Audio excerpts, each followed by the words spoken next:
Olá, lindas e lindos, tudo bem? Estamos aqui para mais um episódio do Pode Ser Linda Podcast com a maravilhosa Ângela Coelho da Fonseca, que é CEO e diretora criativa da Jogê, que já veio aqui fazer um podcast com a gente, que deu mais de 2 milhões de visualizações, foi um sucesso, e a gente decidiu repetir a dose, porque coisa boa a gente tem que repetir. Ângela, bem-vinda! Ai, que delícia, tô amando estar aqui de novo com você, Ana. Obrigada pela presença, sei que a sua agenda é corridíssima e ter um tempinho aqui com a gente é enorme, enorme. É um privilégio. E, Ângela, a primeira vez que a gente conversou, a gente falou muito sobre a história da Jogê, como foi a marca, o case Jogê, né? Até para que quem quiser acompanhar aí, tá no YouTube e no Spotify. Quem que é a Ângela fora da Jogê? Bom, demorei 40 anos para conseguir, por fim, verbalizar isso, mas eu fui eu fui uma criança adotada e durante muitos anos a adoção ela foi uma questão não para mim, mas para minha família, no sentido de que antigamente isso era uma coisa muito comum, as pessoas queriam esconder isso, quase como se isso fosse algum demérito, nossa, eu não consegui ter filhos. E hoje, graças a Deus, isso mudou muito. Mas, para além disso, para muito além disso, na medida que eu fui crescendo, e veja, tem uma coisa muito curiosa que eu sempre penso muito, Ana. Eu comecei, eu acho que eu me reconheci empreendedora aos 9 anos. Eu fugi de casa um dia e fui para a biblioteca Mário de Andrade para eu começar a vender trabalho escolar. Não acredito. Juro para você. Você imagina, eu fazia 1 a 1 e mais do que isso. Quando eu conto, as pessoas falam assim, não é possível isso. E é verdade. Eu falava assim, você quer tirar A, B ou C? Porque cada um tem um preço. E cada um tinha uma dedicação Não acredito, minha. Ângela. Juro para você, te juro. E eu vendia trabalhos escolares. Comecei aos 9 anos. Você era uma ótima aluna, então? Eu fui uma boa aluna. Eu acho que hoje a gente faz diagnóstico de tudo, né? Antigamente, eu sou uma mulher de 60 anos, óbvio, não tinha, a gente só era esquisito e ponto, acabou. Mas eu fui alfabetizada aos 4 anos de idade, aos 4 anos eu já lia. Olha só. Lia, escrevia e já comecei a fazer continhas matemáticas. E aí que vem uma coisa muito curiosa, como a gente precisa se despir, às vezes, das certezas, né? A minha mãe, ela era uma mulher semi-analfabeta. E ainda assim, não sei como, ela me alfabetizou. Porque aos 4 anos eu não estava na escola para ser alfabetizada. E não é que eu lia mesmo, já lia, eu lia historinha para mim mesma. Então, e assim foi, aos 11 anos eu falei, vou fazer um curso de datilografia, e o meu negócio era datilografar sem olhar ali. Então eu penso muito, e durante muitos anos a minha maior preocupação era não transformar, ter o entendimento de que as chagas da vida da gente, as dores, elas não são uma moeda de troca. E tampouco elas podem ser aceitas socialmente como impulsionadora do sucesso. Então eu tenho muito cuidado para dizer isso, porque se eu admitir que as dores nos fazem crescer, eu vou ter que admitir que os esforços individuais e que a preparação acadêmica e que as escolhas, elas não têm nenhum valor.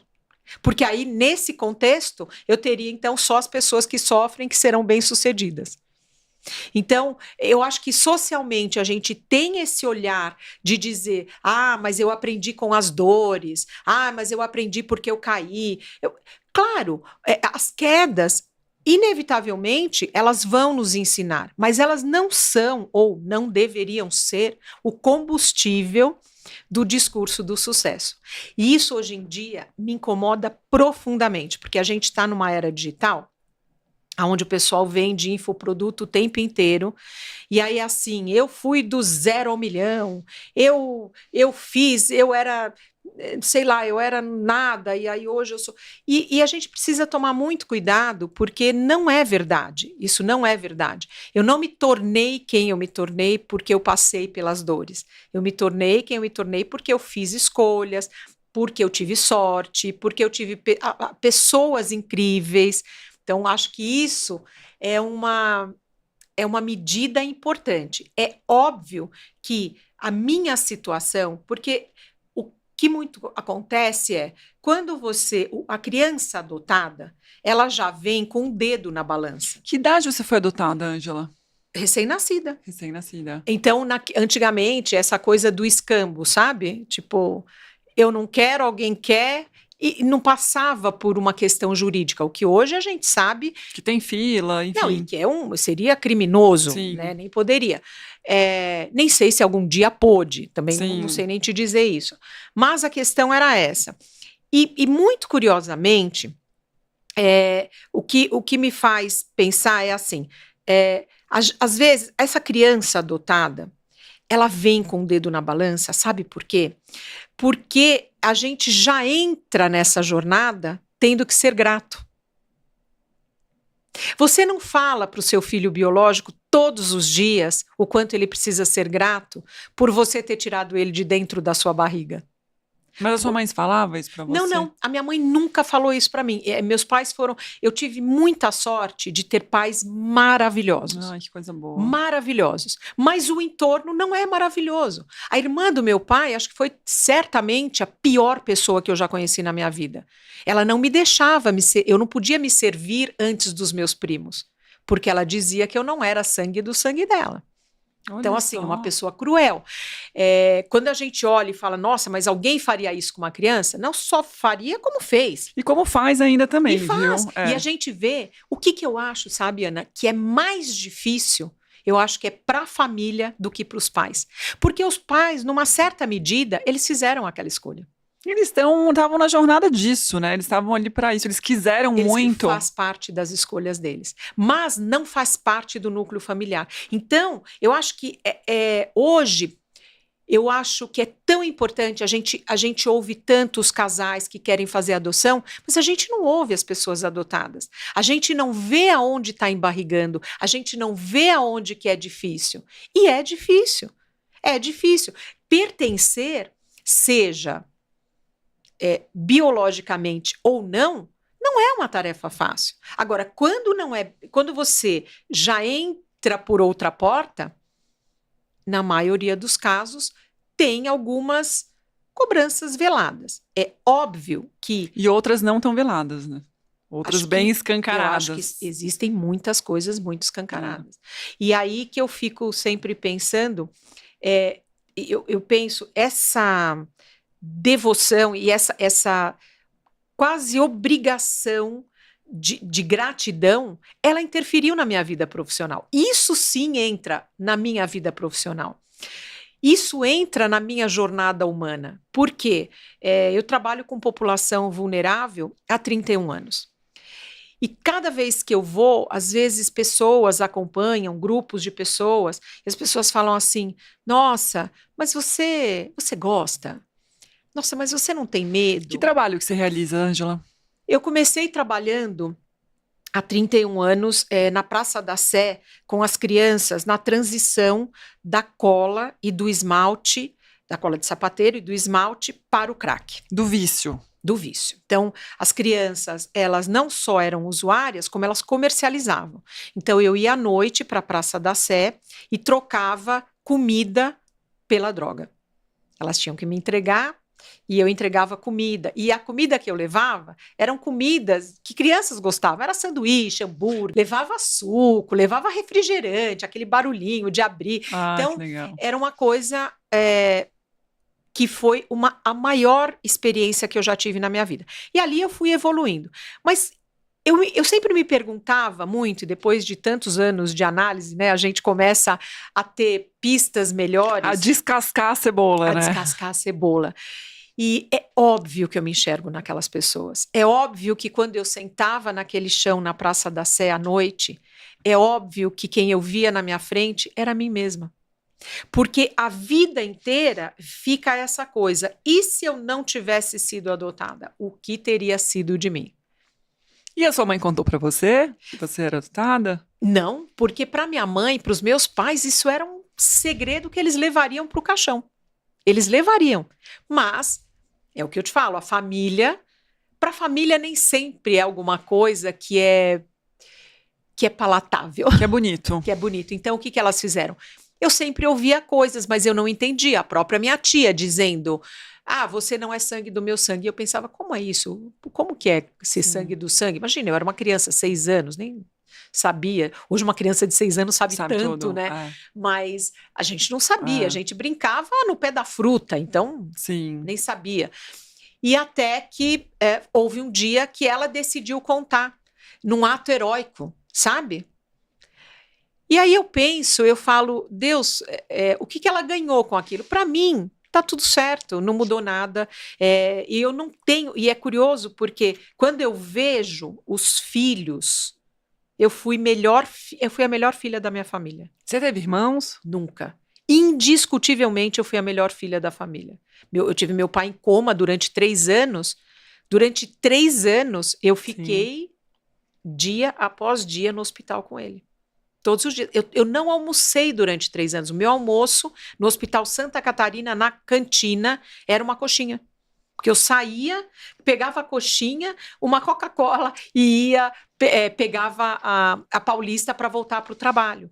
Então, eu fico pensando que, se por um lado não foi isso que me tornou quem eu sou, isso faz parte do que eu sou.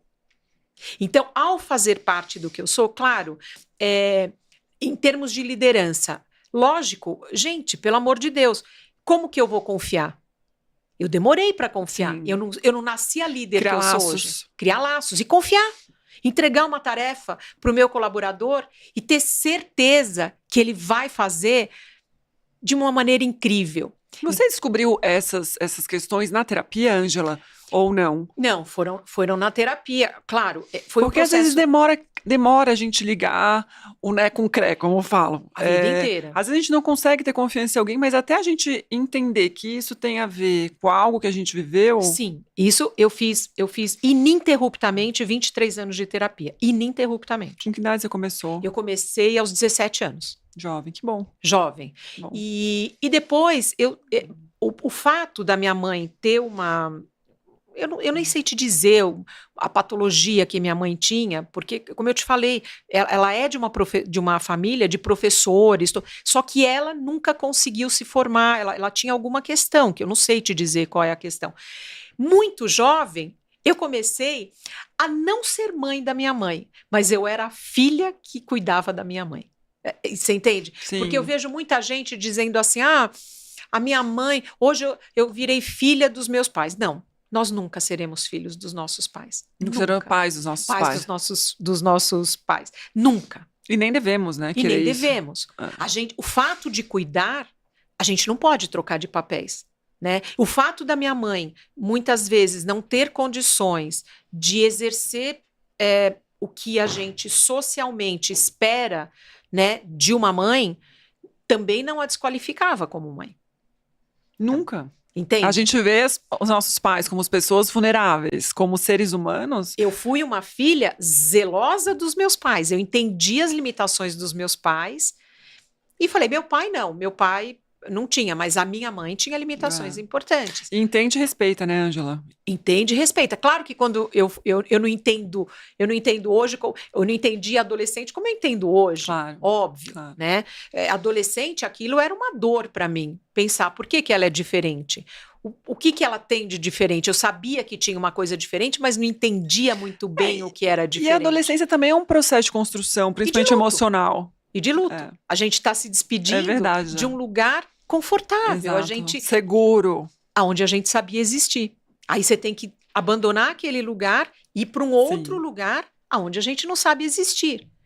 Então, o que eu penso é que, numa certa medida, a minha história, e tem uma questão também da minha história, a minha mãe biológica, ela foi vítima de uma violência sexual. Uau. Porque ela estava entrando na faculdade e o meu pai biológico saindo aquele trote de faculdade, num ambiente que deveria ser seguro, ela foi violentada. E como você ficou sabendo de tudo isso, Ângela? Você foi atrás? Porque eu me encontrei com ela, aos 32 anos eu me encontrei, óbvio, eu sempre vou. E também isso é um outro ponto da nossa construção como mulher e como mãe. é muito importante. Quando eu a conheci, era um momento cercado de muitos nãos, entende? Porque eu não conheci sim daquela mulher. Então, quando você está cercada de muitos nãos, você não consegue ter empatia. Porque o não, ele é uma parede, ele é um muro grande, ele é um muro que a gente se abriga, né? Então, no primeiro momento, a primeira coisa que eu entendi é que amor é construção. Então, eu me vi diante de uma mulher que não era só nova fisicamente, Frágil. mas era uma mulher que talvez eu tinha menos intimidade com ela do que com alguém que eu tivesse sentada ali no laboratório para fazer o exame e começo a conversar, entendeu? E a partir de que momento que você teve essa vontade de conhecer sua mãe biológica? Como que você descobriu que você foi adotada? Porque você falou que seus pais não te contaram. Então, essa tia Fez um anúncio. ela resolveu que era dela, 6 anos? 6 anos. Ela resolveu que era direito dela. Ela resolveu que era um direito dela. E aí a gente eu tenho umas escritas, eu estou colocando isso no meu livro, que são as pequenas violências dos bons. Que coisa linda. Eu acho que quando a gente pensa na violência dos maus, a gente sabe mais ou menos como vai vir. E a gente está mais preparada e atenta. Mais preparada. Se você estiver numa rua escura à noite, você sabe que você pode ser assaltada. Mais ou menos isso. Mas quando você está num restaurante, se você for assaltada, um restaurante lotado, muda um pouco a lógica. E essa questão da violência dos bons, ela é muito legal você falar, porque às vezes a gente sofre violência de alguém que é uma pessoa boa, ou tida como boa, e você demora a entender que aquilo foi uma violência. Normaliza. Porque vem disfarçado, às vezes, de carinho, de preocupação, sim, de cuidado. Sim. E acho que e foi nessa pista que ela resolveu entrar, embora as violências contra mim elas eram constantes, entendeu? Constantes. Assim, eu sempre fui muito magrinha mesmo. E ela dizia para mim, você sabe, né, que nunca nenhum homem vai te querer, porque olha você nem tem curvas, porque a mulher dos anos 70, ela tinha curvas, né, anos 60, 70. E eu pensava que estava tudo bem, mas olha como isso era louco. Isso me levou para um lugar que eu tinha só uma certeza na vida, que eu queria ser mãe, mas eu não queria casar. O casamento nunca foi uma opção para mim.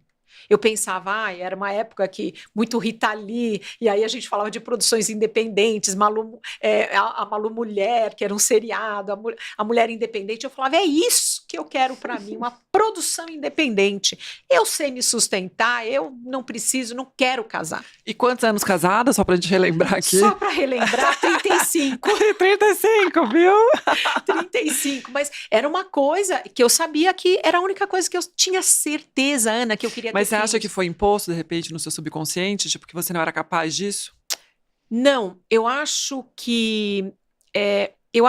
porque as palavras, elas têm muito poder na vida da gente. E ficam, né? Quando gravadas. Você é criança, eu acho que a criança, ela é como uma esponja, né? Ela é um HD vazio, que você vai colocando ali, vai ficando. Então, eu cresci com essa mulher dizendo para mim constantemente que eu não era bonita, que eu nunca ia ter um marido, um namorado, não era digna, porque eu era muito magra, que mulher muito magra era feia, dizer minha mãe, ilegitimamente, veja, eu estudava num colégio de freiras e tinha aquela besteira de dar medalha, sabe? Melhor aluna da redação, sabe essas bobagens aí? E quando eu ganhava as tais das medalhas, a minha mãe, pensa, uma mulher semi-analfabeta, ela saía com essas medalhas para baixo e para cima, era um troféu para ela. E lá, e essa família não tinha essa compreensão de entender que aquilo era muito para aquela mulher, para aquela mãe. O respeito, né? O respeito. Então ela dizia assim: vai saber se ganhastes esta medalha colando na prova. Eu nem sabia o que era colar. né? Que a gente aprende um pouquinho mais tarde. Tem gente que você nunca vai ser suficiente em nada. Né? Mas eu acho que porque ela não é suficiente para ela porque mesma. fala mais dela, né? Do que muito você. mais dela. Então, o que eu ficava pensando era assim, eu fui pegando as rédeas da minha vida muito cedo, porque eu entendia que meu pai era um boêmio. Pensa um boêmio. Tem uma passagem do meu pai, eu contei outro dia agora para um médico. O meu médico falava assim, ele era maravilhoso. Você imagina, meu pai já demenciando, eles já tinham se separado, meu pai e minha mãe, e meu pai quis morar em Santos, e aí eu montei um apartamento para ele. Falei, ele vai ficar de frente para o mar, vai viver a vida. Ele demenciando, ele dava todos os móveis da casa dele. Eu chegava lá, não tinha mais nada, ele tinha dado tudo, ele dava, não sei, dava para as pessoas, dava cama, fogão, dava tudo, sofá, tudo. E aí, meu marido falou, olha, ele não tem mais condição de ficar sozinho. Ele botava as empregadas para fora, trocava a fechadura, e eu demorei para entender que ele estava demenciando. Como ele sempre foi muito brincalhão, eu não sei, Ana, eu acho que eu achava que, sei lá, que ele estava brincando. Você também não estava pronta para ver, né? Eu acho que também não. E aí eu falei não, chegou um momento que eu falei não, eu cheguei, a casa estava imunda, a menina me mandou mensagem e falou, Ângela, tem 4 dias que ele não me deixa entrar na casa, eu não sei o que está acontecendo lá. Eu falei, então acabou essa brincadeira.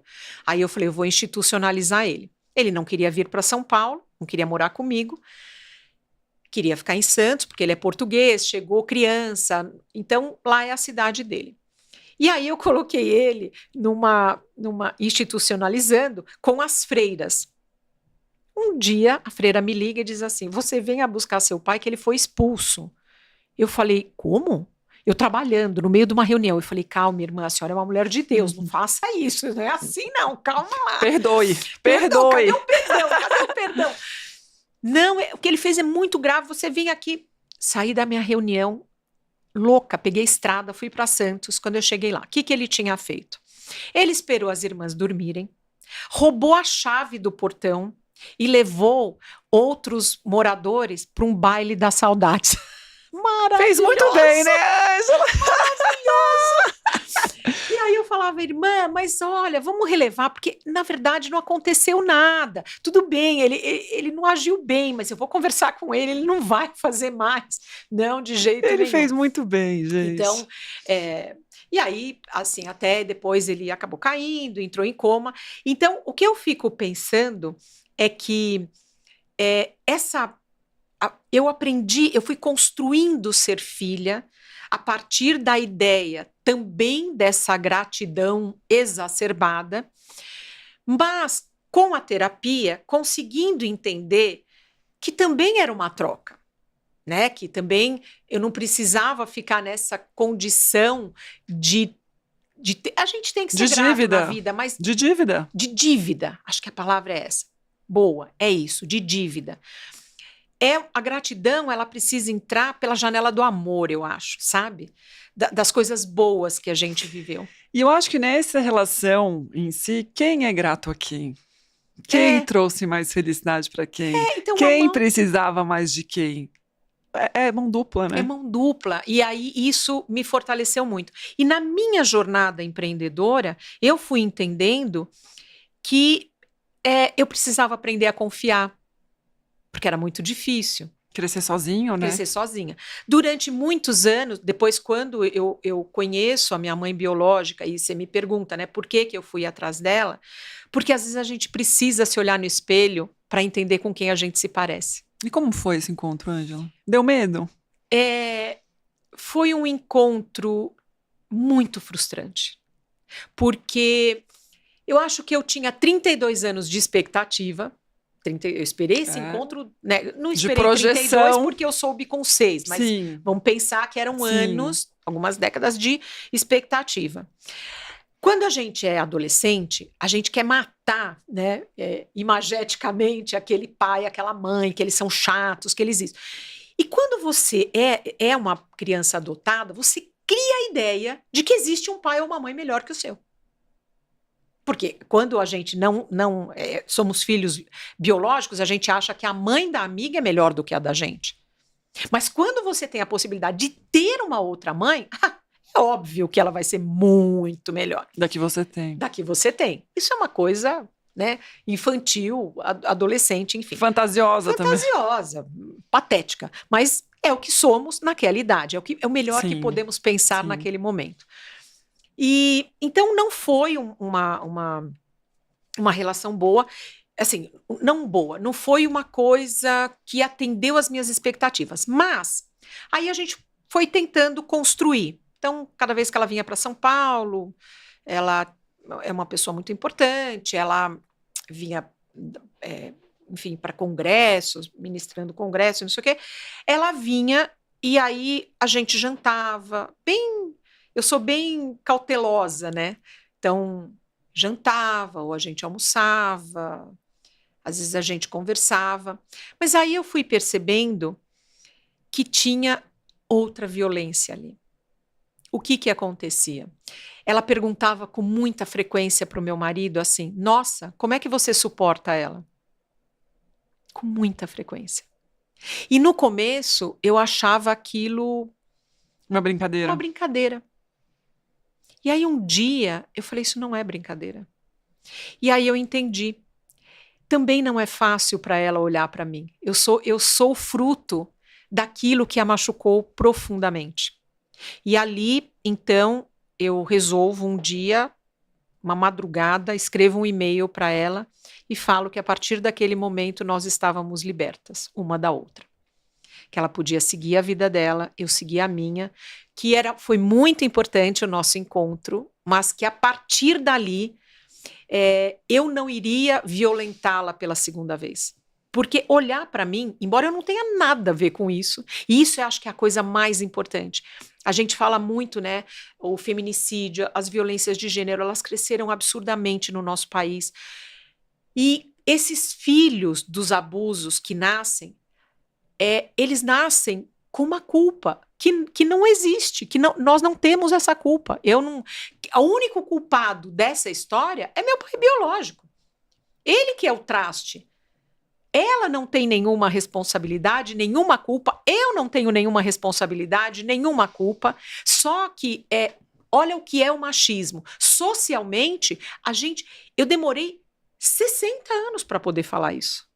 60 anos. É a primeira vez que eu estou falando publicamente. Obrigada. Eu só falo com meus amigos, minha família. Obrigada pela confiança, Ângela. Imagina, porque eu acho uma coisa importante. Cresceu. É tão absurdo o que está acontecendo no Brasil, é tão absurdo o que está se fazendo contra as mulheres. Violentando mulheres, né? A violência. E aí a gente pensar que a gente tem um país que é contra o aborto, que muitas vezes essa mulher ela não tem acesso, ela vai ter que ter esse filho, ela vai ter que lidar com aquilo. Então, não, elas não precisam, sabe? A mulher não tem culpa de nada. Não é a roupa que a fez ser violentada. O que a fez ser violentada é o caráter rachado de um homem que não sabe que socialmente não pode conviver. Ele não tem condição de conviver em sociedade. Porque para ele chegar nesse ponto, ele não tem nenhuma civilidade. Nenhuma civilidade. Não, e se sente confortável, né, em fazer. Sim, porque há impunidade. Porque exatamente, há uma impunidade. Exatamente. Né? E aí eu fico muito pensando que essa questão é muito bem resolvida para mim. Mas eu sei que não é para a maioria das pessoas. Eu vejo relatos, às vezes, no Instagram, a pessoa quase que se escondendo porque ela é filha. Ela não é filha de uma violência, ela é filha de uma mulher que foi machucada. Você acha que para ela você era a materialização dessa violência? Eu não tenho dúvida. Eu não tenho nenhuma dúvida. Eu acho que porque ela é uma mulher extremamente esclarecida. E claro, eu vou a vida inteira preservar a identidade dela em respeito à dor e à individualidade dela. Mas ela é uma mulher extremamente esclarecida, extremamente. É uma mulher que é poliglota, é extremamente esclarecida. Então, ela não faria aquilo gratuitamente, você entende? Eu penso que aquilo, eu mexia numa ferida. Botava o dedo numa ferida aberta ainda. Numa ferida que nunca mais vai se fechar. E será que fecha, Ângela, depois de uma mulher ser violentada? Eu acho que não fecha nunca. Porque o nosso corpo é muito objetificado. E o nosso corpo é como se não nos pertencesse. né? Há pessoas que acham que acham que esse corpo, né, que o corpo de cada uma de nós, ele está a serviço de uma sociedade. E ele não está a serviço de ninguém. O corpo é nosso. Então eu posso vestir o que eu bem entender, fazer do jeito que eu bem entender, o corpo é meu, para o bem e para o mal. Então, quando a gente não tem políticas públicas eficientes que nos protejam, quando a gente não tem, são homens legislando para homens. Não, você não viu o caso agora da menina de 12 anos que Pelo ficou amor de grávida, Deus, casou. E aquilo só foi revertido porque houve uma Claro, comoção nacional. Pública. Agora, quantas vezes a gente se mobiliza por dia? Porque a gente está conversando aqui hoje, quantas mulheres E tá estão acontecendo. Tá acontecendo, sendo vítimas. Outro dia eu falei, uma pessoa falou, você não deveria falar isso. Eu falei, falo. Para mim, nós viramos o Talibã. Aqui é como se esses homens fossem pertencentes a quase uma seita. Porque a gente chegou num ponto. Qual é a punição? A Alemanha acabou de tomar uma decisão, agora é prisão perpétua, né? Inaceitável, mas deveria ser inaceitável. É que a gente é sabor liberal, né? Como falam, sabor liberal, mas a verdade é que a gente é um país muito cheio de estereótipos e muito preconceituoso. E a gente coloca no colo da vítima a culpa. A culpa. Isso mesmo. A responsabilidade nunca ela é do agressor. Ela é sempre da vítima. Foi a vítima que atravessou fora da faixa, foi ela que estava no lugar quando o cara estava dirigindo bêbado. O próprio caso do Epstein, né? 200 mulheres falaram que foram abusadas, mas não, só os e-mails que ele mesmo escreveu para outros homens é o que considerou prova. Exatamente. E para você ver, olha o que é objetificação. Eu tive um carcinoma de mama há 10 anos e quando eu fui me operar, o médico disse assim, olha, eu preciso que você assine um termo, porque possivelmente o patologista que vai resolver isso no ato cirúrgico, mas talvez eu tenha que tirar toda a sua mama. E aí eu já queria ver com você quantos ml a gente vai pôr de silicone. E eu falei, olha, o silicone nunca fez parte das minhas escolhas e eu não quero colocar silicone. Como assim não vai colocar o silicone? Você vai sair como do centro cirúrgico? Eu falei, se tiver que tirar o peito, vou sair sem o peito. Não, você já falou isso com o seu marido? Não, mas eu não tenho que falar isso com o meu marido. O peito é meu. O corpo é meu. Não, você vai acabar com o seu casamento. Eu falei, não. Eu falei isso. Eu falei, e depois, se eu me arrepender em algum momento, eu venho e volto coloco aqui. Silicone, mas eu não quero. Agora, a minha prioridade é resolver isso. E eu não estou preparada emocionalmente. E resolver minha cabeça, né? Depois de sair de uma doença como um câncer é muito mais importante. Emocionalmente não estou preparada para fazer uma escolha agora de uma coisa que eu nunca quis. Eu nunca quis. Mesmo quando era uma febre, todo mundo colocando silicone. Mas é como se já fosse uma cartilha, né? De obrigação. E aí, era a única consulta que meu marido não tinha ido. E aí o João foi comigo na consulta seguinte. Quando eu cheguei em casa, que eu contei, ele ficou horrorizado. Ele falou, como assim? Quando a gente chegou, meu marido é sagitariano, então ele é muito da paz. Achei que ele nem fosse, que esse assunto já era página virada. Pois ele sentou e a primeira coisa que ele falou, olha, fulano, a Ângela me contou que você estava preocupado dela não colocar silicone. Eu não posso escolher, porque o corpo é dela, mas se eu pudesse escolher, a minha escolha é não coloque o silicone. Sabe por quê? Porque eu morro de medo desse tumor voltar e ser escondido pelo silicone. E para mim, eu quero ela viva. Aí ele falou, mas você já viu uma mulher sem peito? Ele falou, não, mas se eu tiver que ver, vai ser a minha. É difícil isso. Entendeu? Então, mas aí a gente precisa voltar. Por que o médico fala isso? Que lugar ele ocupa socialmente para ele entender nessa... É a cartilha. A cartilha do machismo. É a cartilha do machismo. Então, essas são as pequenas violências dos bons. Nossa, Angela. E aí, quando você descobriu que você foi adotada, voltando um pouco, a gente está indo e voltando essa história, que eu acho que é muito legal, eu acho que vai também abraçar muitas dores de mulheres que estão escutando a gente. Você foi falar com a sua mãe adotiva? Você foi falar isso é verdade quando a sua tia contou? Foi a primeira coisa que eu fiz. Eu sentei com a minha mãe e com a minha avó. Como a minha mãe, né, tinha as limitações, a minha avó era muito presente, a mãe dela. E aí as duas falaram para mim que sim, que aquilo era verdade, elas não não mentiram ou não tentaram, sabe, Esconder. mas elas disseram para mim o seguinte: que diferença isso faz? O que muda? Porque pra gente não muda nada. O que muda para você? Eu falei, que agora eu tenho outra mãe. E minha mãe falou, nunca mais você vai dizer isso. Sabe por quê? Porque mãe é quem passa a noite Quem cria. Acordada para ver se a febre abaixa. Mãe é quem coloca os limites. E aí ela começou a listar coisas que as mães faziam. Que, claro, com 6 anos eu não, né? Você não ficou triste, então? Na época você nem tinha cognição para isso? Eu acho que foi um negócio assim, meio que passou, sabe? Tá. E tinha uma curiosidade que eu sou muito parecida com a minha prima. Tanto que quando a gente saía, os primos, e ela dizia, falavam que a gente era prima e que é o irmão, e mostravam o irmão dela, aí todo mundo falava, não tem como você ser irmã dele, ser irmã dela, porque nós somos muito parecidos. E aí minha prima entrou numa viagem achando que ela era adotada. Também. E que ela falava, não, então eu devo ser adotada e a gente deve ser irmã, porque não é possível a gente ser tão parecida. Mas não foi uma questão para mim, naquele momento não foi. Acho que as questões, elas vêm a partir da observação do cotidiano, sabe? Eu acho que a partir dessa sensação, eu não sei se é uma certeza ou é uma sensação, de que talvez eu nunca tenha pertencido 100%, sabe? Aquele núcleo familiar. Não ao meu pai e à minha mãe, mas ao núcleo familiar como um todo. Né? Então... Mas isso também acho que é uma questão não só de crianças adotadas, mas crianças também que nascem de pai e mãe, que às vezes não se encaixam também na própria família, né? Não se sentem acolhidos. Com toda certeza. Eu acho que qualquer coisa, uma família, ela é um poço de expectativas, né? E quem não cumpre as expectativas do outro, de alguma forma, tá fora disso, né? E existe alguma pergunta que você... Aí você cresceu, né? 6 anos, foi para adolescência. Existe alguma pergunta que caminhava junto com você, na sua cabeça, martelando? Sim, muitas. A primeira é por quê? Por que eu fui dada em adoção? Será que eu não era o suficiente? Será que ela não gostava de mim?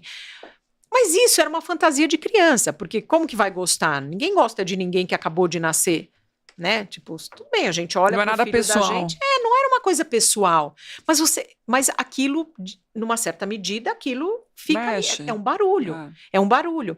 Então, aquilo traz uma coisa para a vida de que como eu farei para ser suficiente? Porque se eu não fiquei com a minha família, porque eu não era suficiente. Porque então eu não conhecia a história da família, tá certo? Eu só sabia que eu era adotada, não tinha nenhuma referência, não sabia nada. Então, eu acho que isso é uma questão. Acho que a questão da identidade física e até de comportamento mesmo, porque isso foi uma coisa curiosa. Quando eu conheci minha mãe biológica, eu entendi um monte de coisas. Eu me enxerguei nela. Tanto que um dia meu marido falou, por que você não faz o teste de DNA? Eu falei, não precisa. Eu não preciso do teste de DNA. Eu falei, não precisa. Que forte isso, hein, Ângela? Eu falei, não preciso. Eu falei, se quiser eu faço. Trejeitos ou personalidade? Personalidade, assim, o jeito. E aí, curiosamente, que aí eu falo, né, gente, as pessoas vão ficando malucas. Como ela tem, né, uma filha, essa minha irmã começa a dizer para mim coisas do tipo assim, mas hoje eu sei porque a minha mãe ela era triste. Era porque faltava você. Não, amiga, para, né? Parou, chega. 1, 2, 3, vai, acorda. Como por minha causa? Ela me deu, que minha filha está louca, agora vai jogar nas minhas costas. Não, o buraco é dela, né? O buraco é dela, não é meu. Coitada, nem dela também. Eu também acho que no lugar dela faria a mesma coisa, entendeu? Então, não. Mas eu não quero que jogue na conta dela, mas também não joga na minha, né? Então, como tudo isso, eu acho que essa reflexão ela é muito importante para entender o seguinte. Isso é uma máxima, é uma bobagem, né? Que todo mundo fala, a gente, né, nós não somos aquilo que aconteceu com a gente. A gente é aquilo que a gente escolhe ser. Primeiro que eu acho que é mais ou menos, porque dependendo do que você viveu, você não vai ter escolhas pessoais, aquilo faz parte do acaso. E depois, esse processo, e essa era um pouco da minha meta de vida. Eu não queria que a minha história fosse maior do que eu. Isso desde... E não te resume, né? Não me resume. É uma parte. Não me resume. não me resume. Quem usa isso achando que isso pode me ofender, não me ofende. Quem acha que isso é uma fragilidade para mim, não é, já foi, não é. Quem acha que isso determinou o meu sucesso, não foi, não foi. Não vamos romantizar, né? Para de romantizar as coisas. A gente tem que parar de romantizar. E a gente precisa entender que qualquer processo, você sabe que até hoje, isso é uma coisa, esse é o ponto que eu acho que é mais nevrálgico para mim. Eu tenho dificuldade de lidar com a rejeição. Sabe, bobagem? Bobagem. Eu não me importo com a rejeição alheia, mas se é do meu núcleo, se é, por exemplo, alguém próximo, dos meus filhos, do meu marido, me pega. Porque eu revisito aquela dor lá de trás. Dói de novo. Dói de novo. E esse é meu processo nos últimos 10 anos. É entender que aquela dor que eu sinto, ela não é sobre o agora. Ela é a dor do passado. É lento, né? A gente evolui, muda de forma muito lenta. A gente acaba sempre voltando, mas cada vez a gente volta menos, né, Ângela? Acho que cada vez, eu não sei se a gente volta menos, mas eu acho que a gente volta diferente. E cada vez que a gente retorna diferente. E acho que esse ir e vir do infinito é que traz a beleza da vida, porque eu tinha uma coisa que eu fazia com os meus filhos, quando eles eram crianças. O Zezinho brigou comigo na escola, disse que não vai ser mais meu amigo, aí brigou. Eu sempre fazia contar a história 3 vezes. Contava agora. Igual na polícia. Contava agora e eu falava, nossa, mas que coisa triste, poxa, que pena. Mas vamos pensar num jeito de resolver isso. Passava à noite ou no dia seguinte, eu falava, sabe, eu fiquei pensando na história, mas como é que foi mesmo? Ele te falou o quê? Por que ele te falou isso?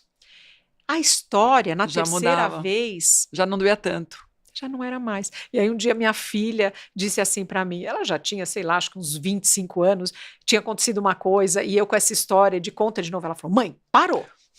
Cresci. Não vai mudar. É isso, acabou. Não foi mais. E acho que é isso, acho que numa certa medida é isso. Cada vez que a gente revisita, muda. E, Ângela, em que momento da sua história você pegou tudo isso que você tinha e você falou, pronto, agora eu vou ser protagonista da minha própria história. Tchau, mãe, tchau, pai, vou estudar, vou fazer faculdade. Isso era latente em você? Era latente. Eu fui... meus pais voltaram para Santos e aos 14 para 15 anos eu fui morar sozinha. Eu disse, eu não vou sair da cidade de São Paulo e eu resolvi ficar. Eu já trabalhava, eu comecei a trabalhar com 14 anos. Antigamente isso era possível, não tinha nenhum problema. Hoje em dia isso não é possível. E o meu sonho era ir eu queria trabalhar em banco. Era o meu sonho. Mercado financeiro. Na verdade eu fui mesmo, já fui para o banco mesmo.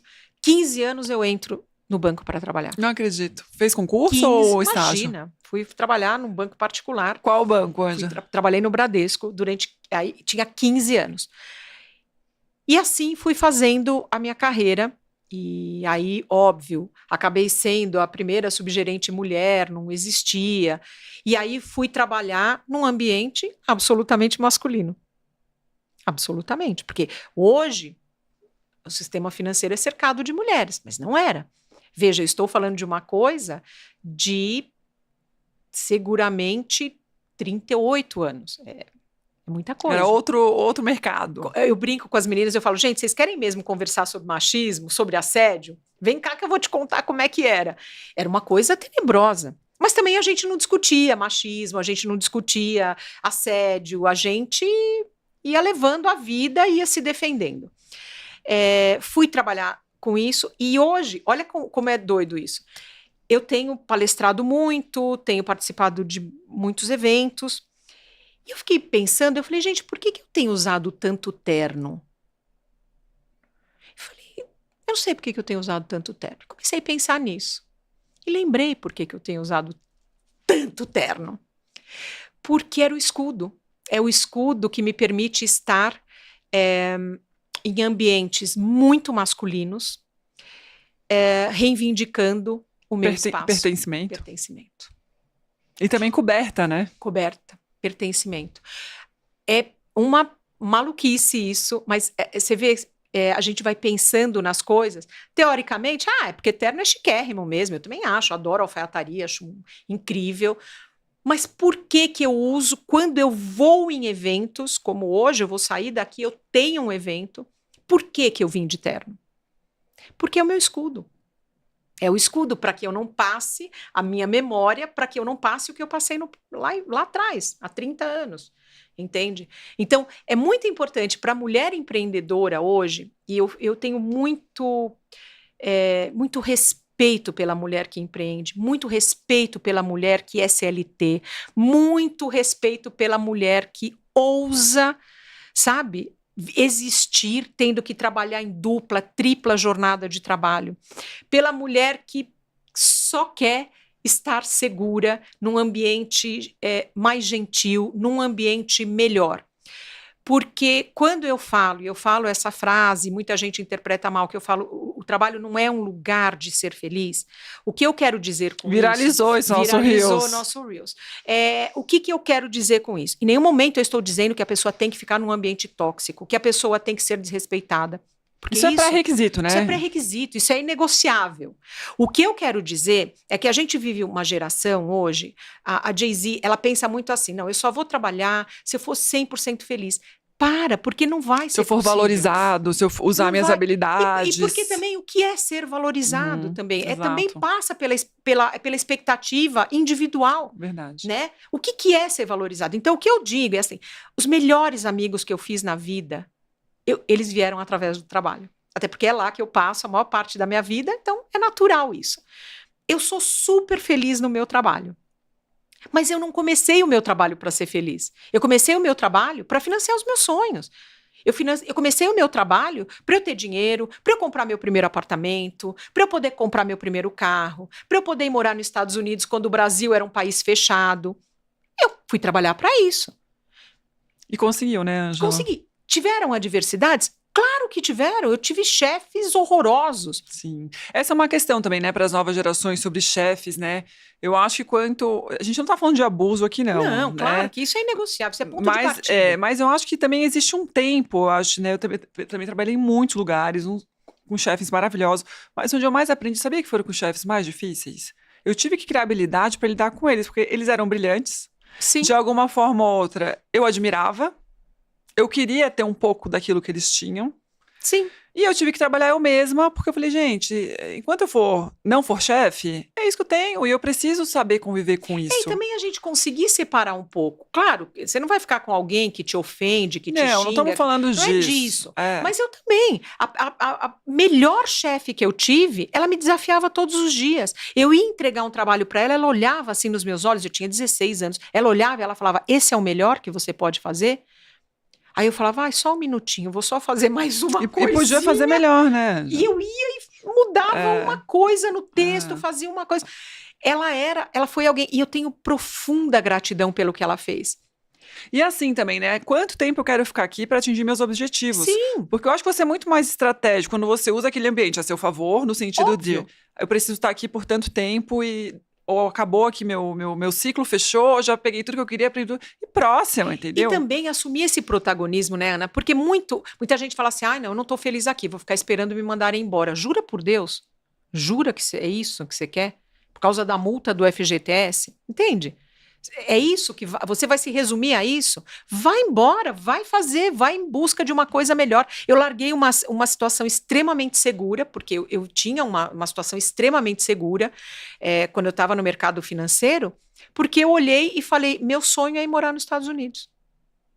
E, Ângela, você acha que como mulher você sentiu que precisava provar mais do que qualquer outra pessoa para ocupar espaço? Eu não tenho nenhuma dúvida.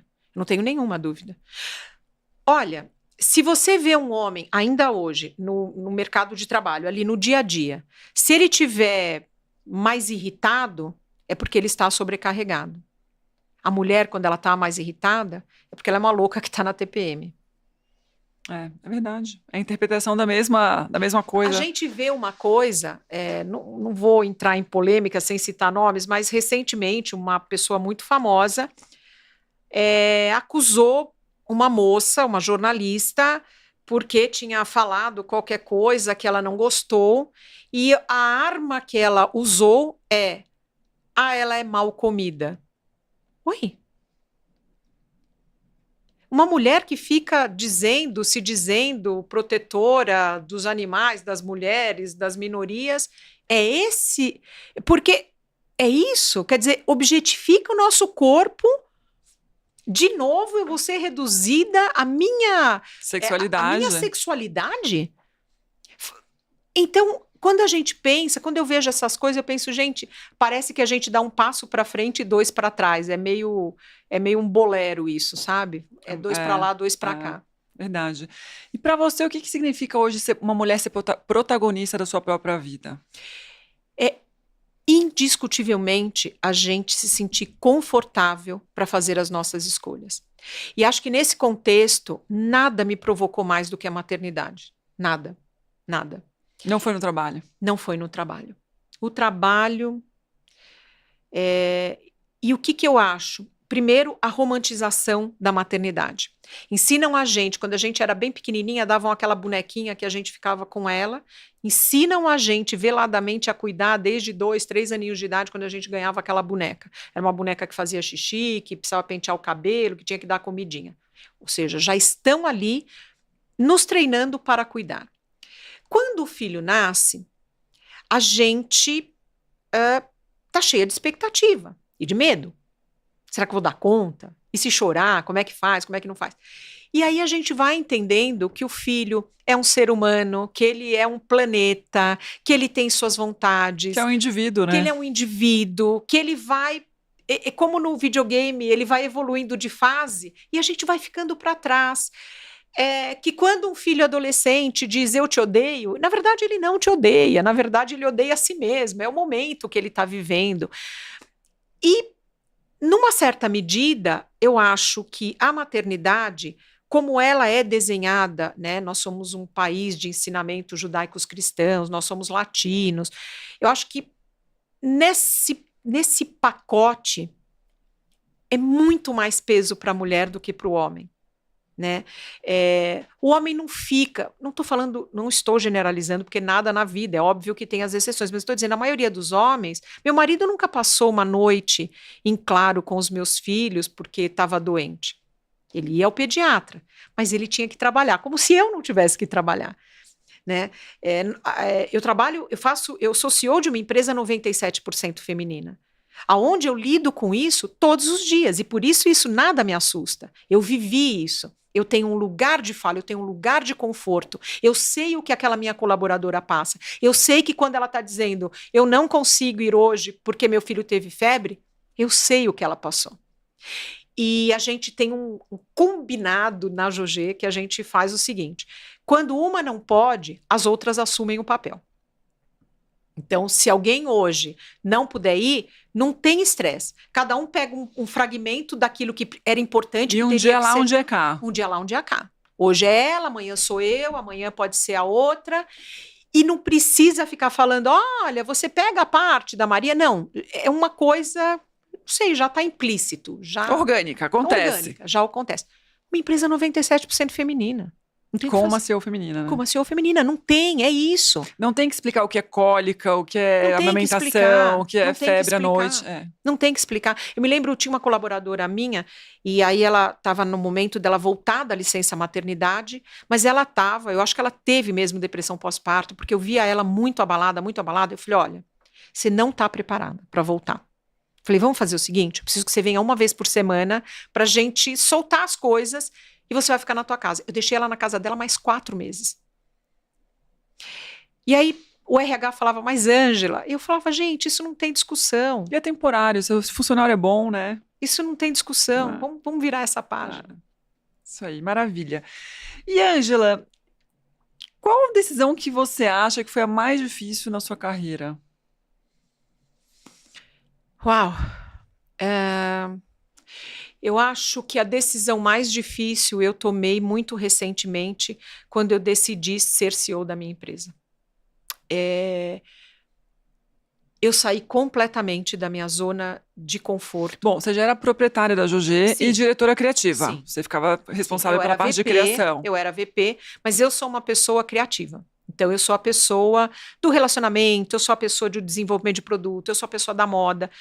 E aí, num dado momento, eu entendi que eu trabalho, eu e meu marido, que era a hora. E eu fui. Acho que essa foi a decisão mais difícil, porque, numa certa medida, assim, eu fiz as coisas que eu queria fazer, coloquei em prática as coisas que eu queria colocar, não terminei ainda, mas já começo a me despedir. Isso era eu falei isso para o time, falei para os meus franqueados. Eu não sou CEO, eu estou CEO. Eu vou resolver o que precisa ser resolvido, o que eu quero, como eu quero, vou colocar a empresa no que você acredita. No que eu acredito, e aí eu vou para o lugar que me é confortável. Essa foi uma decisão, porque ao mesmo tempo eu tive que trocar o desenho por uma planilha.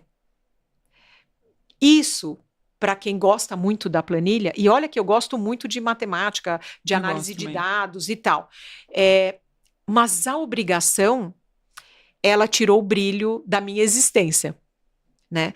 E aí muita gente fala assim, mas você tá louca, você vai abrir mão?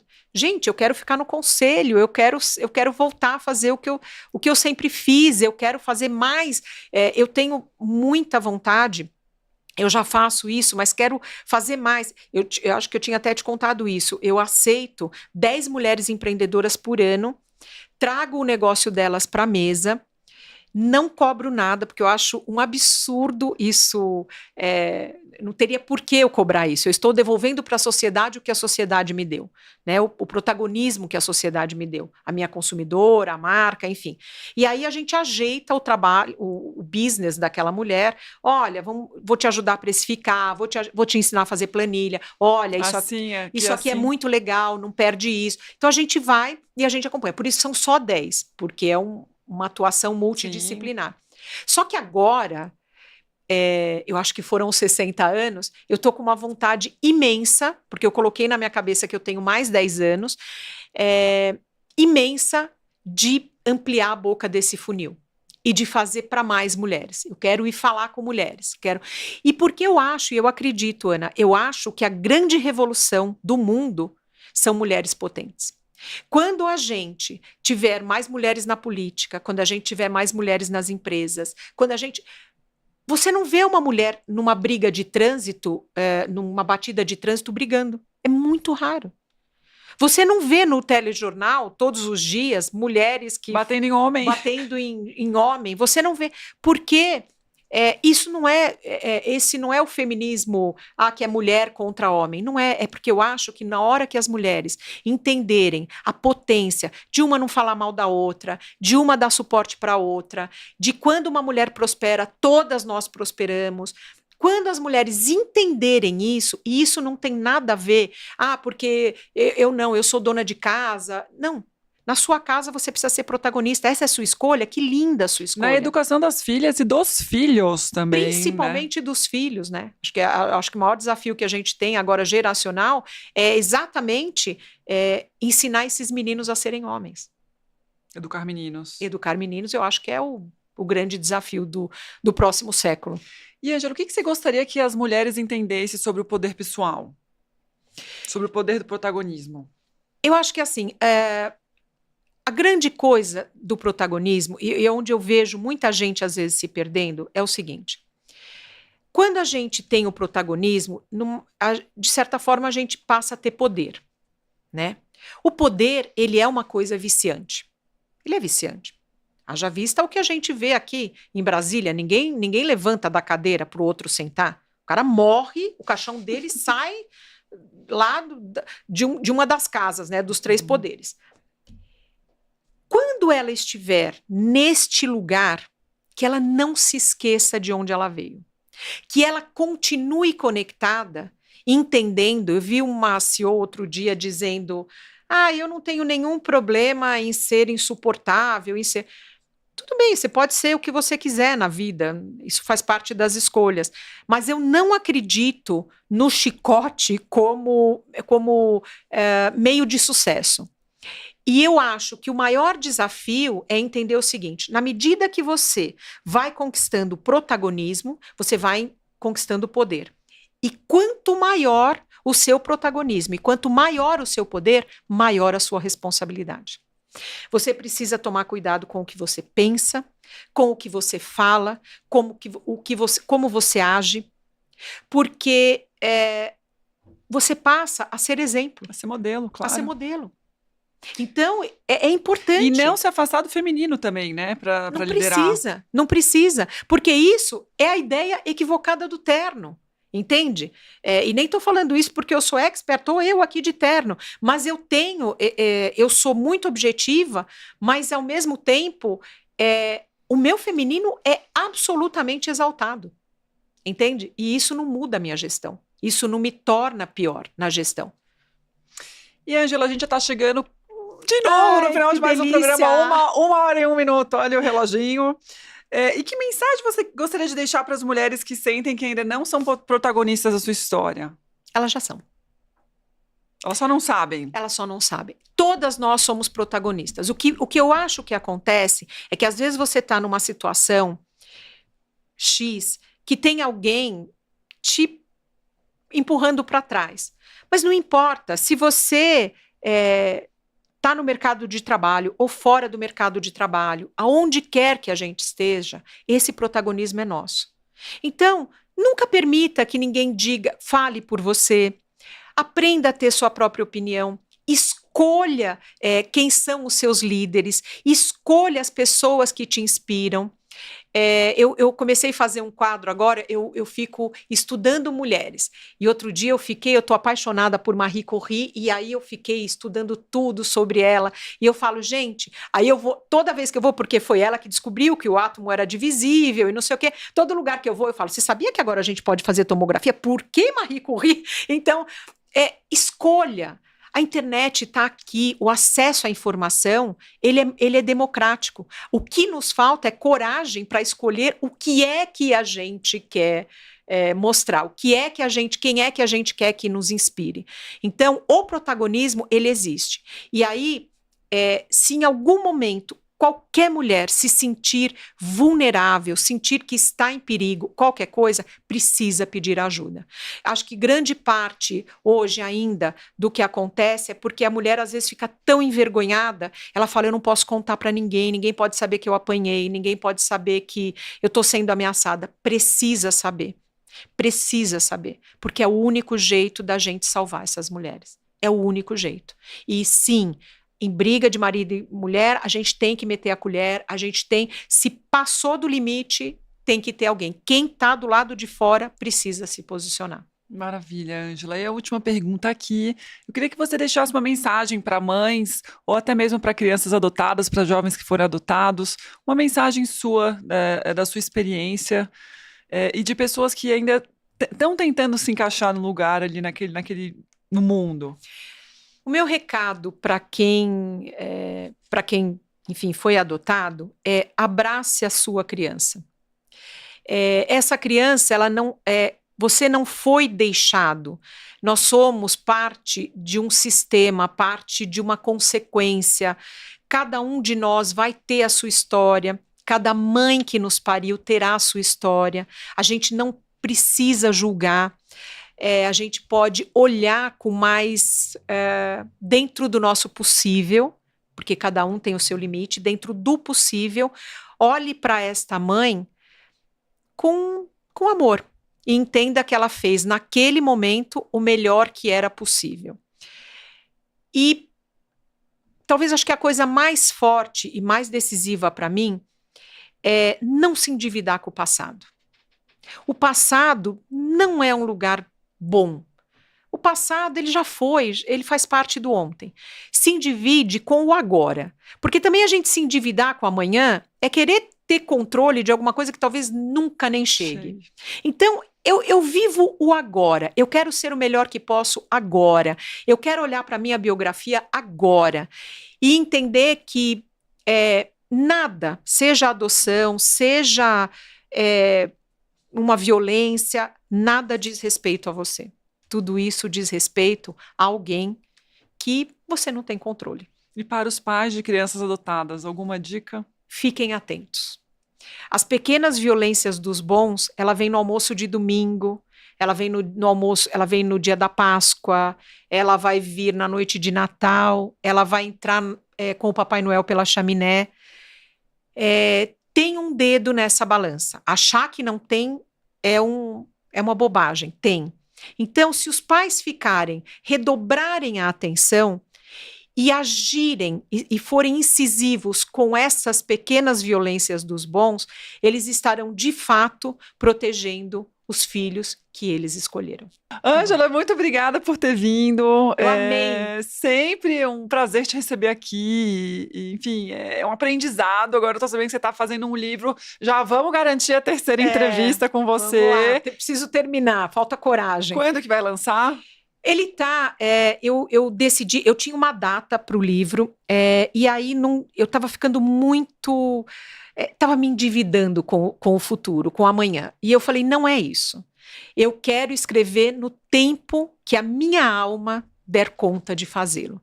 Então, eu estou quase no fim, mas é um processo, porque eu de alguma forma, eu peguei as coisas que eu vivi nessa adoção e fiz um paralelo com o empreendedorismo. Gente, então a gente já falou muito do livro aqui hoje. Que coisa boa. Obrigada, Ângela, por ter vindo. Muito obrigada. Lindas, lindos, finalizamos mais um episódio do Pode Ser Linda Podcast com essa maravilhosa, com a Ângela Coelho, que hoje trouxe revelações. Eu chorei metade do programa, que coisa linda, e que bom ver essa força de uma mulher aí que venceu desafios e hoje brilha e é exemplo para todas nós. Espero que vocês tenham gostado. Um beijo, até mais. Tchau, tchau. Ai,